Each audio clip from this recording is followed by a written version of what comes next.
qui a effectué la remise en jeu avec Kelso pratiquement sous le panier. Le ballon sera estonien, me semble-t-il. C'est Laurent Forest qui l'a touché en dernier.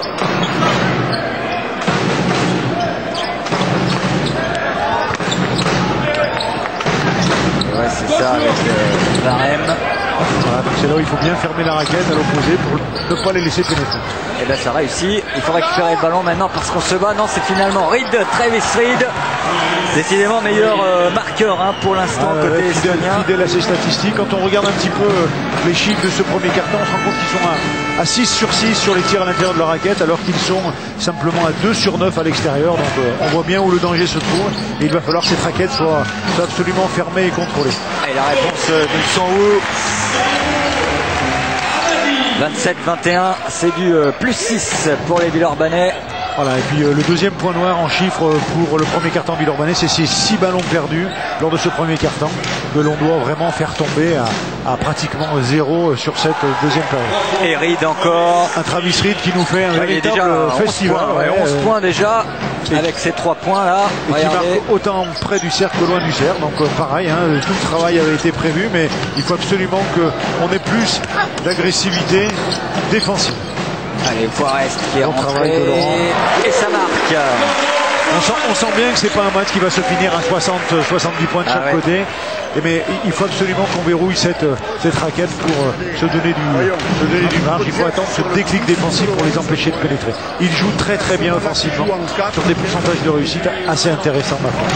Palmer, attention, ça ressort. Voilà, vous voyez, à chaque fois ça rentre à l'intérieur à nouveau. Et Reed une nouvelle fois. Cette fois-ci il a joué sur la raquette, mais le rebond était signé Travis Reed une nouvelle fois. 13 points déjà. Attention à cet homme-là, cet Américain. Je pense que Yves va à nouveau intervenir auprès des joueurs pour vraiment soit mettre en place des choix tactiques ou stratégiques différents, ou en tout cas remobiliser. Voilà, très très bon travail de Houchen Son.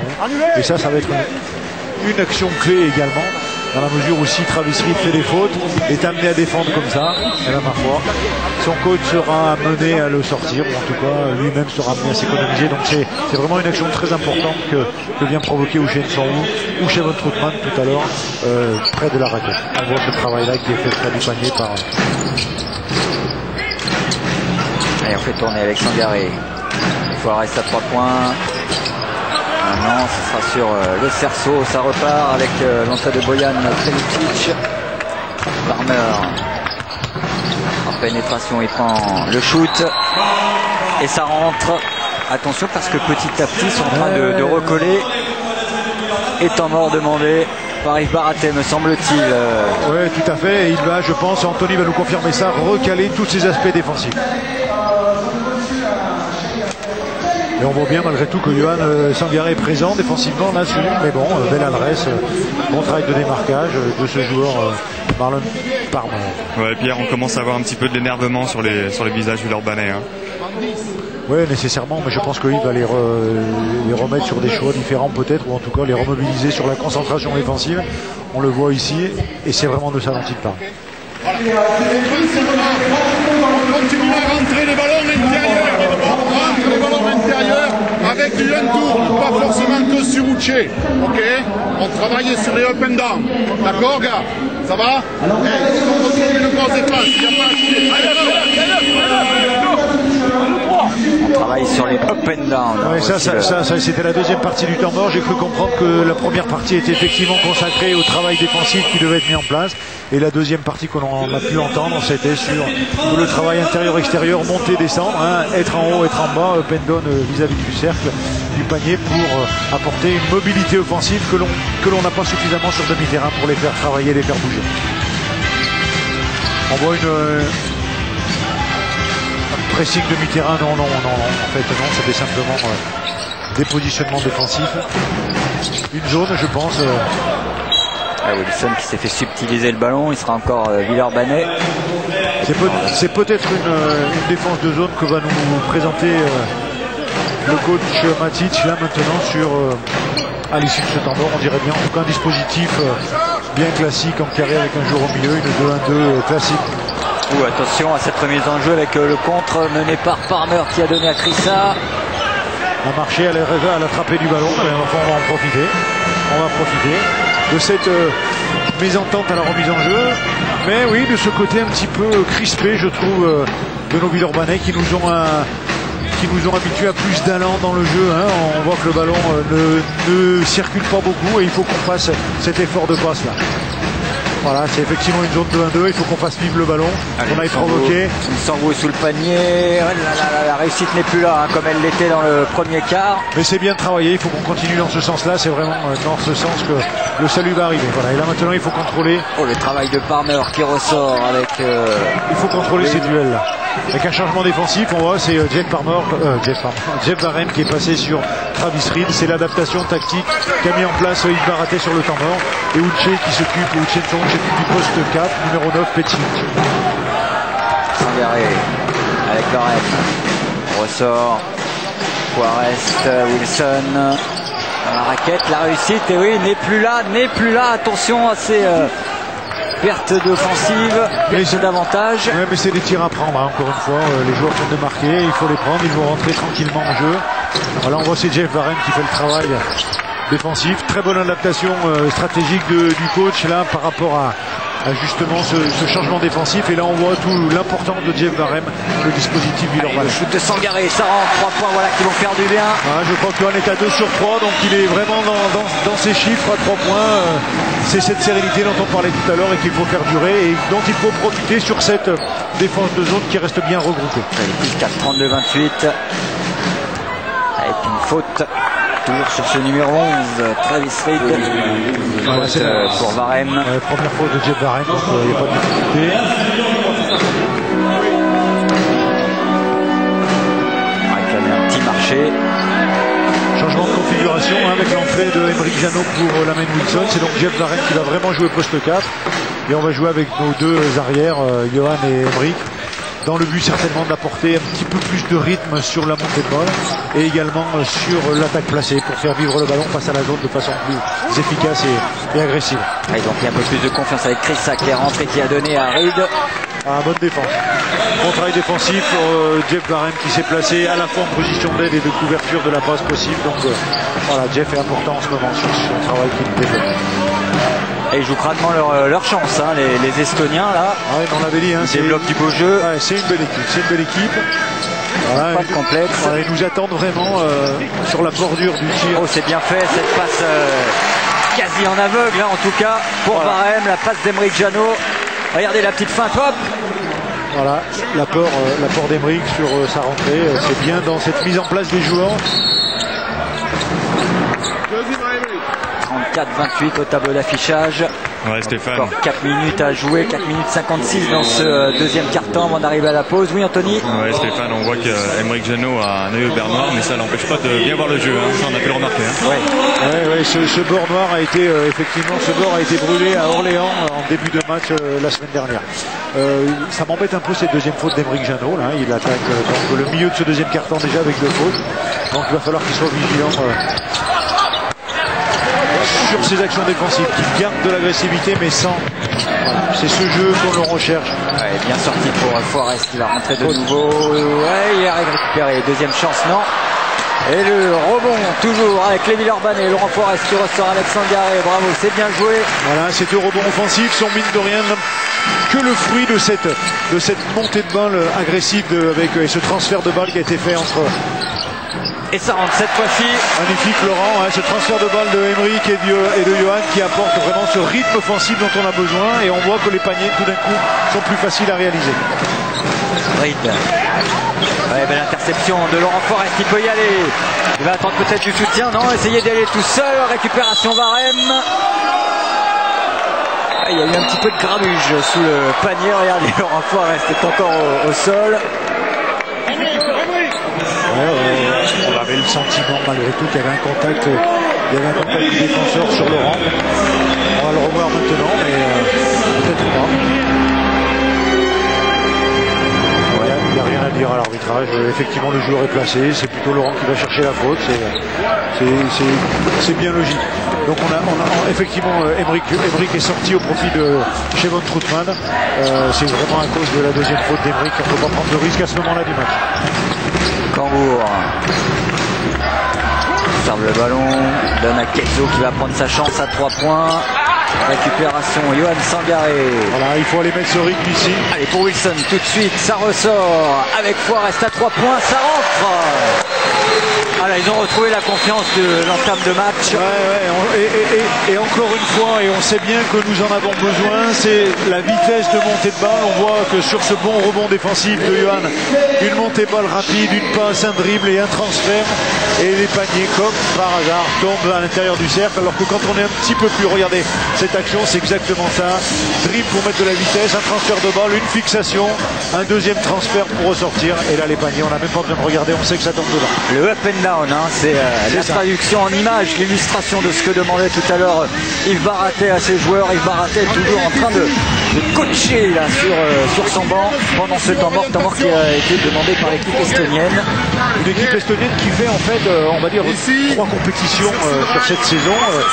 La Coupe ULEB, bien sûr, comme nous, mais également le championnat estonien, où ils sont premiers et invaincus, et la Coupe Baltique qui rassemble l'ensemble des pays baltes avec de magnifiques équipes d'Ukraine, de Lituanie, où on a vraiment un championnat magnifique, et ils sont actuellement classés en milieu de tableau avec 2 victoires et 4 défaites. Un magnifique championnat que cette Ligue Baltique qui rassemble des anciens pays qui étaient sur la République soviétique. Un calendrier bien chargé, hein, comme celui de l'Asvel, avec un match pratiquement tous les 3 jours, hein, 2-3 jours. Mardi, vendredi, et ce jusque, on espère jusqu'au plus tard possible. On a envie de faire un maximum de matchs cette saison, jusqu'à 55-60, ça voudra dire qu'on aura été au bout de nos objectifs dans toutes les séquences finales. Oh, attention, non, ce ballon était en phase descendante, il n'y a pas de souci, on aura peut-être un rendez-vous en ralenti, mais il n'y a pas de débat sur ce qu'on a vu en direct. Le prochain rendez-vous à l'Astrobal, hein, si vous voulez venir voir cette équipe de la Green Team sur son parquet, ce sera vendredi avec l'accueil du Havre, match 8e journée de Pro A. Ouais, le Havre qui fait un magnifique début de saison, qui a une très belle équipe qui est actuellement classée 3e, un point derrière nous, donc c'est un match de haut de tableau. Il y a le 2e contre le 3e. Voilà, c'est ça, une équipe Globe qui a fait de magnifiques résultats jusqu'alors. Voilà, bon repli défensif de Shavon Bookman. Et voilà, on voit bien que quand les ballons, c'est encore du travail que j'ai fait la semaine dernière et cette semaine encore avec tous les jeunes formateurs et entraîneurs du club, on voit bien que quand les ballons sont portés par le couloir central, il y a tout le monde qui se replie et c'est des sources de perte de balles. Donc portons les ballons sur les côtés du terrain, on a plus de chances d'arriver au bout par ce chemin-là. Ouais, le banc Villeurbanne qui s'est levé comme un seul homme pour réclamer le marché. Hein. Ouais. Ou attention au contre avec Kangour. Il va obtenir une faute, un lancer franc supplémentaire peut-être. Ouais, qui est parti d'un ballon perdu supplémentaire de Laurent qui force un peu les fautes, mais bon, manifestement il n'y a pas de réponse de l'arbitre. Gel qui reste placé devant. Voilà, bon, moi je pense que c'est la même action défensive que le joueur Kangour tout à l'heure, qui n'était pas sifflé. Et vous savez bien que je suis un peu chauvin dans ces actions-là. Oui. Manque d'objectivité. Un peu subjectif, mais c'est normal. Forcément. On est manager d'une équipe, manager sportif. Mais c'est bien, vous nous apportez votre savoir-faire, votre savoir basket. Pierre Graal avec nous au commentaire, notre consultant de luxe sous cette Asvel Basket. Voilà, une équipe estonienne qui a monté un petit peu la pression défensive et qui joue, voilà. Oh, attention, parce que Kangour a bien repéré qu'à chaque fois Forest était servi de loin. Il était venu couper la trajectoire, même si là il va obtenir la faute de Laurent Forest. On voit bien toute la culture tactique de ces basketteurs baltes là, et on sait bien comment la Lituanie est un magnifique pays de basket. L'Estonie un petit peu moins connue sur l'échiquier européen, mais qui se présente d'année en année avec un meilleur niveau. Et voilà, c'est vraiment de magnifiques joueurs avec une formation balte très riche. Et Forest avec le Diakité sous le panier, il est chahuté, Noah Diakité. Belle agressivité, belle rentrée de Noah qui a illustré effectivement le up and down dont vous parliez tout à l'heure, avec des rentrées et des sorties de joueurs intérieurs. Et match qui reste serré, 6 points seulement entre les deux formations, 39-33, même s'il y aura des lancers pour Noah Diakité, le numéro 14 de cette Asvel. Alors on a toujours un peu plus de fautes que nos vis-à-vis. Donc il faut qu'on continue à travailler dans l'agressivité. On n'a provoqué que 5 fautes en tout depuis le début de cette rencontre. Et il faudrait qu'on arrive assez rapidement dans chaque carton à les mettre à 5 fautes collectives, au moins sur les 3 dernières minutes, pour avoir des lancers francs à tirer fréquemment. Et voilà, 2 sur 2. 41-33. Daniel Sock, meneur numéro 5, qui est strappé au niveau de l'épaule.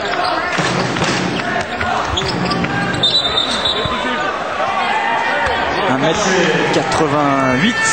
Oui, c'est le plus petit de cette équipe estonienne. C'est le meneur de jeu, on va dire, remplaçant, ou en tout cas l'alter ego de Marlon Parner, qui vient de se faire siffler un marché. Ben, on va le prendre encore une fois. Mettons de l'agressivité. Amen Wilson qui est sorti avec Diakité. Un bon shoot de Noah, c'est vraiment une belle action de jeu encore une fois qu'il faut arriver à valoriser avec un peu plus de précision dans le tir. Gregor Arbet avec Daniel Sock. Voilà, une équipe qui calme bien le jeu, qui fait circuler son ballon, qui a un magnifique jeu sans ballon. À l'opposé, on voit bien à l'opposé du ballon ici que les joueurs sont en mobilité permanente. Et le shoot à 3 points, ça rentre. Ah, c'était in extremis sur les 24 secondes, mais c'est rentré. Ouais, Christian Kangour qui n'est pas un vrai spécialiste du tir à 3 points, mais qui il n'avait pas le choix là, il n'avait pas le choix. Qui le prenne, mais... C'est bien fait avec Troutman, ballon perdu. Ouais, un Chevon qui perd beaucoup de ballons depuis le début du match, c'est son 3e là. Il n'a pas l'air aussi en confiance que d'habitude. Voilà, c'est ça, il nous paraît un petit peu en dedans, comme on dit. Pas dans son registre habituel. Et nouvelle prise de risque, 2 points seulement. Et attention parce que ça revient petit à petit. 41-38, il n'y a plus que 3 points entre les deux formations à 46 secondes de la mi-temps. Allez, ce serait bien d'avoir quelques points supplémentaires d'avance avant de regagner les vestiaires. Ouais, bon ballon pour Diakité. Allez, il faut marquer. Et un marché sifflé contre Diakité, me semble-t-il. Oui, c'est encore un petit peu compliqué ces actions de jeu là où on joue dans des tout petits périmètres. On passe de chez votre Troutman à Diakité, et vraiment dans des petits espaces qui sont faciles à défendre et sur lesquels il faut qu'on retrouve vraiment plus de dynamisme de passe. Et Chevon, il faut qu'il retrouve là-dessus plus d'agressivité en direction du panier. Il faut vraiment qu'il aille prendre son tir pour provoquer la faute. L'entrée de Nson Wallé, il ne reste plus que 30 secondes. Ouais, dernière possession estonienne, bonne défense, très bonne défense de Amen Wilson. Et nous, on va être sur la dernière possession ici, qu'on va essayer de concrétiser sur ces 25 dernières secondes. Donc pas de précipitation dans le choix qui va être fait. Même chose, Johan qui va temporiser pendant une quinzaine de secondes et qui va déclencher à 8-10 secondes de la fin avec une aide, soit une aide de démarquage de Uche Nsongu qui va monter à l'écran, soit un jeu de 1 contre 1 tout seul. On voit ça à l'écran. Non, il va le jouer tout seul. Il prend une tentative de shoot à 3 points sur le cerceau, 4 secondes. Ils vont monter très vite. Non, il prend sa chance lui aussi. Et voilà, ça restera à 41-38 au tableau d'affichage à la pause. Écoutez, on a eu une belle première mi-temps, Pierre, même si c'est vrai qu'il y avait une équipe estonienne qui est remontée petit à petit, qui a remonté l'écart, qui avait creusé l'ASVEL Lyon-Villeurbanne en tout début de match, en entame de match. Est-ce qu'on a un joueur avec Anthony Serron? Anthony? Écoutez, les joueurs sont partis directement au vestiaire. Je peux faire éventuellement un petit mot avec Edwin Jackson. Allez, avec Edwin Jackson, s'il est à côté de vous. Edwin Jackson qui n'a pas pu jouer, il est blessé à l'épaule. Effectivement, il est blessé, Edwin, ce soir, il est sur le banc. Une équipe estonienne qui vous pose vraiment beaucoup de problèmes ce soir.